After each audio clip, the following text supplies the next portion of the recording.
to profligate.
Caesar on the cross. Been a long time since I've seen the kind of work you've laid down today. A damn long time. And the screams of those Legion bastards as they kick dirt running east like a choir of angels to my ears. Speaking of, that crazy light show over the fort? What the fuck was that? Some kind of thumb of God you called down? Amazing. Fucking amazing. Could use 100 of you. Just scatter you over the east like jacks. Give those plum fucks the what for.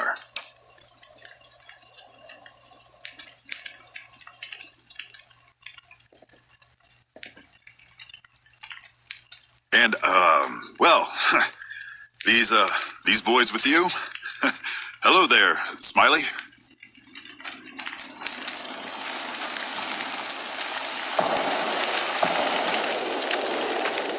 Guess it ain't no secret how you, I say, can you ask them to put their weapons down? I was just reaching in my coat to give you a cigar.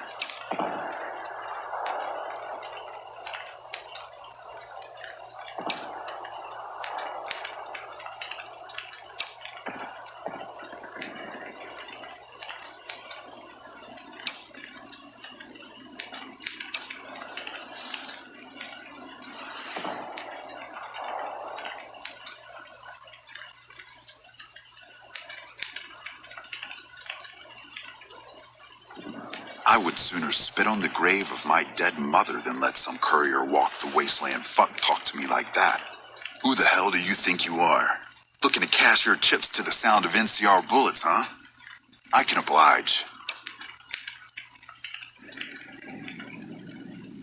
Look, I know you're riding high right now, but let me tell you, you ain't pissing on me right now. You're pissing on the bear. You've been far enough west, I'm guessing, to know how far that claw stretches. Fuck with the bear and...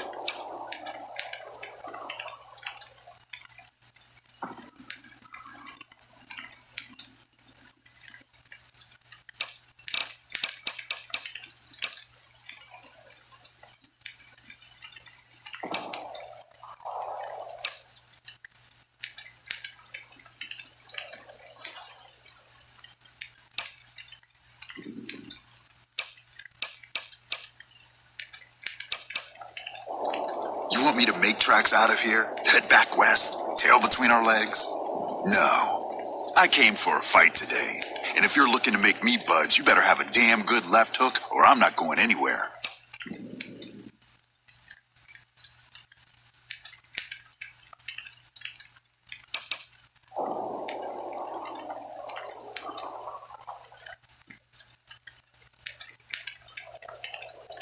Right now, that's all that's standing there. Well, except for the corpses. So that's your plan? Hold the dam here all by your lonesome?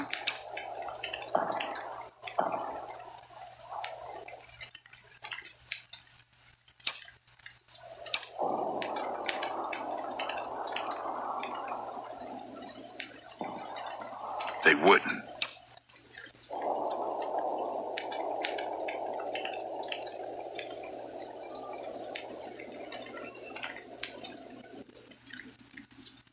This has been a fuck of a day. Do you know what you're doing?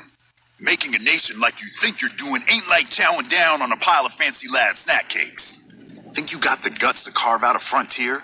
Build towns, protect the roads, run supplies, train troops?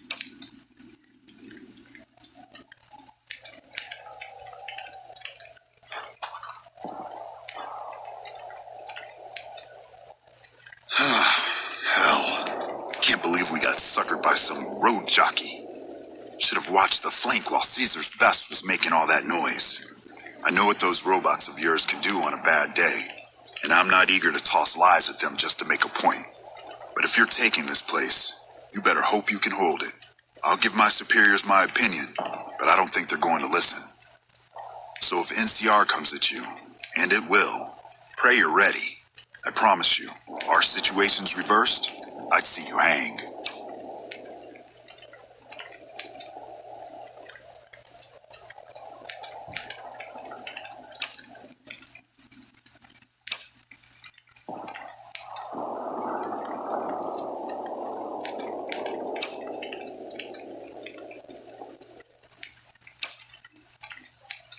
Fine. Come on, men. We're moving out.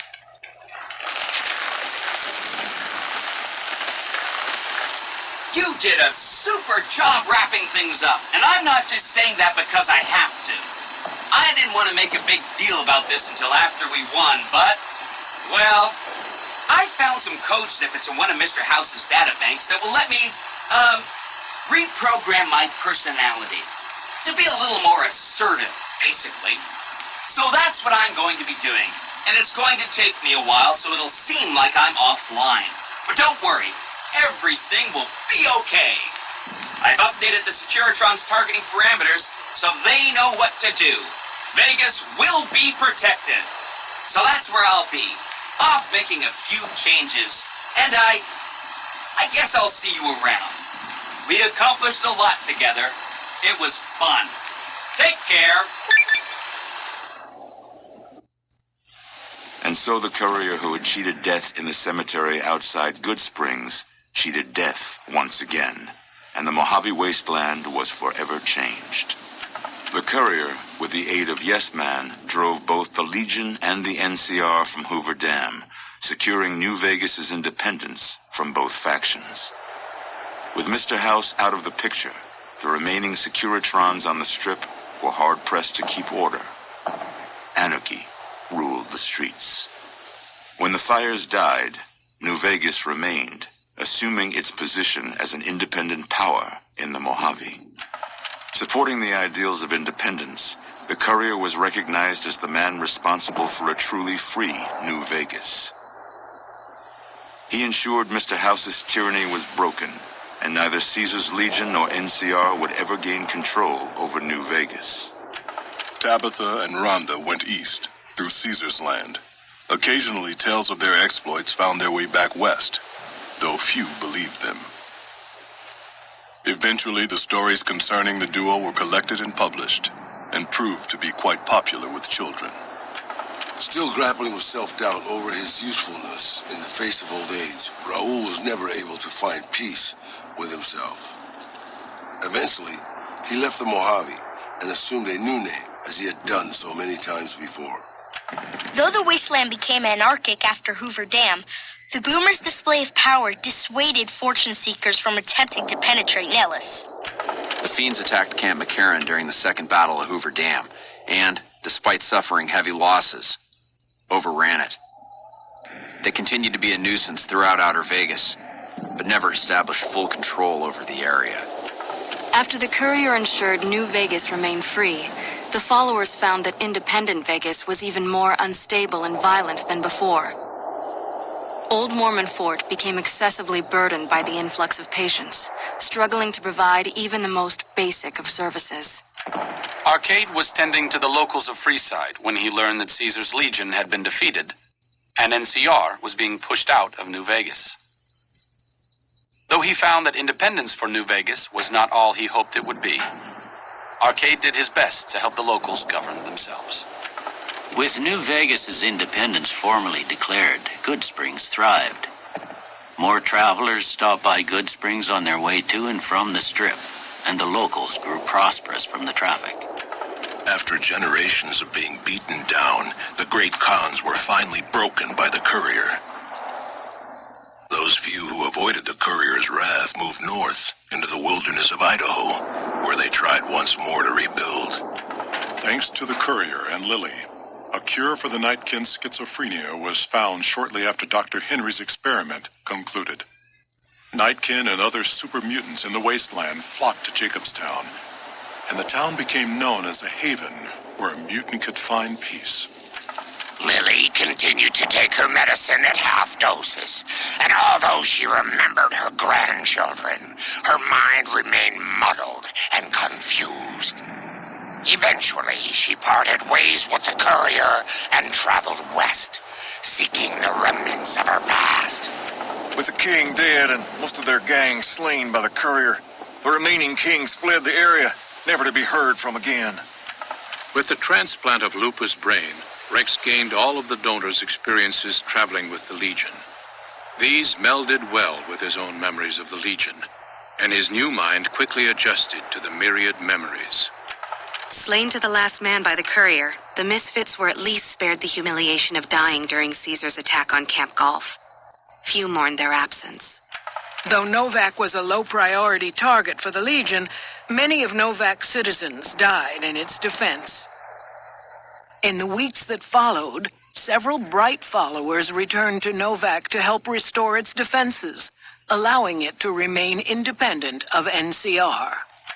After Hoover Dam, the leaderless powder gangers at the correctional facility vanished into the wastes, leaving the prison empty. The correctional facility became another abandoned ruin in the wasteland, its carcass occasionally picked over by enterprising prospectors. With Cook dead, the powder gangers at Vault 19 fell apart. Those who weren't destroyed by the courier fled into the hills or attempted to work their way back through the Mojave wasteland. Few survived. Despite NCR's pledge to support Prim, they abandoned the town after their loss to the courier. Independent again, Prim operates much as it had before the powder gangs arrived, full of ups and downs. After their bold arrival at Hoover Dam, the remnants disappeared as quickly as they came. Legends of their power spread throughout the Southwest, a reminder of why people once feared the sight of vertibirds in the sky. And so the courier's road came to an end, for now. In the new world of the Mojave Wasteland, fighting continued, blood was spilled, and many lived and died just as they had in the old world. Because war never changes.